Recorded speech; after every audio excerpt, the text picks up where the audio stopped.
সমাজ কল্যাণ ফোরামের পক্ষ থেকে তীব্র নিন্দা ও প্রতিবাদ জানাচ্ছি।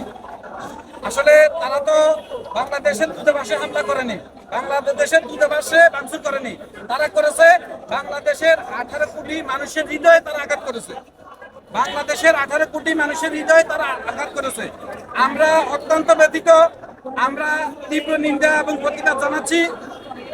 এই যে এই ভারত, আপনি একটা জিনিস খেয়াল করেন, ভারতের যে প্রতিবেশী কয়েকটা রাষ্ট্র, তারা শ্রীলঙ্কা থেকে বিতাড়িত হয়েছে তাদের ভুল রাষ্ট্রনীতির কারণে, তারা নেপাল থেকে বিতাড়িত হয়েছে, তারা মালদ্বীপ থেকে বিতাড়িত হয়েছে তাদের এই ভুল রাষ্ট্রনীতির কারণে।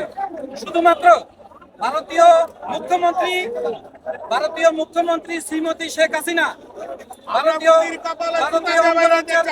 অঙ্গরাজ্যের একটা মুখ্যমন্ত্রী হিসাবে এখানে সে দীর্ঘদিন ভারত তাকে বসিয়ে রেখেছিল।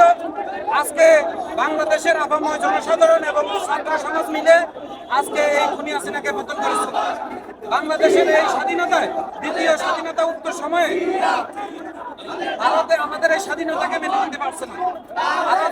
ভারত চাচ্ছে আমরা সবসময় তাদের একটা অঙ্গরাজ্যের মতো আমরা বসবাস করব, কিন্তু না, বাংলাদেশের মানুষ কখনো, ওই যে আমাদের মাওলানা ভাসানী সাহেব বলেছেন যে পিন্ডির পিঞ্জর ভেঙেছি দিল্লির গোলামি করার জন্য না, আমরা কারো গোলামি করার জন্য বাংলাদেশের মানুষের জন্ম হয়নি। বাংলাদেশের মানুষের জন্ম হয়েছে স্বাধীনতা ভোগ করার জন্য।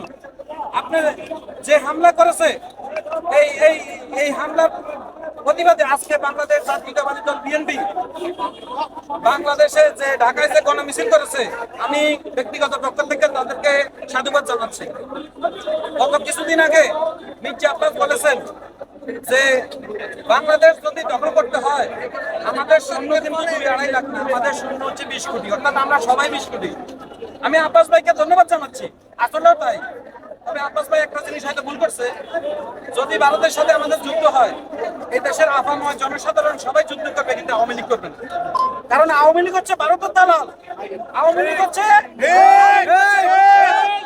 এই দালালদের কারণে বাংলাদেশের স্বাধীনতার সার্বভৌমত্ব আজ হুমকির মুখে।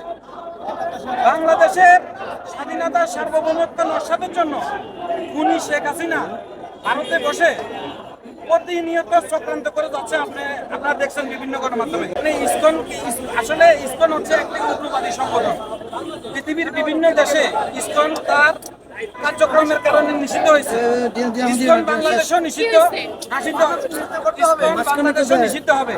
আমি একজন ক্ষুদ্র রাজনৈতিক কর্মী হিসেবে বলতে চাই, আমি গত কয়েক বছর থেকে, ওই যে আমাদের কিছু আপনাদের মিডিয়াতে আছে, আপনি ইউটিউবে ঢুকলে পাবেন, গত কয়েক বছর থেকে ভারতের আধিপত্যবাদের বিরুদ্ধে আমরা প্রতিবাদ করেছি।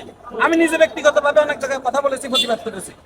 আমরা এই আধিপত্যকে মেনে নিব না। আর যে ইসকন বাংলাদেশের বিরুদ্ধে ক্রমবর্ধমানভাবে ষড়যন্ত্র করছে, এই ষড়যন্ত্রের বিরুদ্ধে আমরা সোচ্চার হব। আর দ্বিতীয় কথা হচ্ছে, বাংলাদেশের হিন্দু সমাজের ভাইদেরকে বলতে চাই, হিন্দু ভাইয়েরা, আমরা আপনাদেরকে স্বাধীনতার পর থেকে এখন পর্যন্ত জামাই আদরে রেখেছি, আপনারা আমাদেরকে এইভাবে প্রতিদান দিচ্ছেন। যারা হিন্দু সমাজের বিভিন্ন নেতারা আছেন, সুশীল সমাজ আছেন, আপনারা কেন এখন প্রতিবাদ করতেছেন না? আপনারা কেন এখন বলতেছেন না যে ভারতীয় মিডিয়া এবং ভারত যা বলতেছে এগুলো সব মিথ্যা? বাংলাদেশের যে হিন্দুরা বাংলাদেশের নির্যাতিত হচ্ছে, অপমানিত হচ্ছে, সম্পূর্ণ যে মিথ্যা, একটা প্রপাগান্ডা। এই কথা কেন আপনারা বাংলাদেশের যারা বসবাস করেন আপনারা কেন বলছেন না? তাহলে কি আমরা ধরে নিব যে আপনারা এই দেশের স্বাধীনতা চান না? আপনারা চান এই দেশের ওই যে ভারতীয় যে রাম রাজত্ব বলেন আপনারা, সেটা কায়েম হওয়ার জন্য? যারা দেশপ্রেমিক হিন্দু আছেন, যদি সত্যিকার অর্থে আপনাদের বুকের ভিতরে বাংলাদেশের প্রতি একটু মায়া মহব্বত থেকে থাকে, আমি আপনাদেরকে বিনীতভাবে অনুরোধ করব, আপনারা সোশ্যাল মিডিয়ায় আছে, বিভিন্ন মিডিয়া আছে, আপনারা সংবাদ সম্মেলন করেন এবং ব্যক্তিগতভাবে আপনারা সভা সমাবেশ করেন, আপনারা মানববন্ধন করেন, বলে আপনারা ভারত এবং আন্তর্জাতিক মহলকে আপনারা বলেন যে বাংলাদেশে হিন্দু নির্যাতনের যে প্রপাগান্ডা ভারত ছড়াচ্ছে এটা মিথ্যা, আমরা ভালো আছি। এই দেশের মুসলমান আমাদেরকে অত্যন্ত ভালো রেখেছে, তারা এখানে আমি আপনাদেরকে কথা বলতে চাই, আপনি খবর নিয়ে দেখেন, আপনি সারা পৃথিবীতে দেখেন, আমাদের দেশে আমরা যেভাবে মিলে মিশে সকল ধর্মের মিলে একাকার হয়ে থাকছি, পৃথিবীর কোনো দেশে নজর দিতে পারবেন না কিনা আমার সন্দেহ আছে।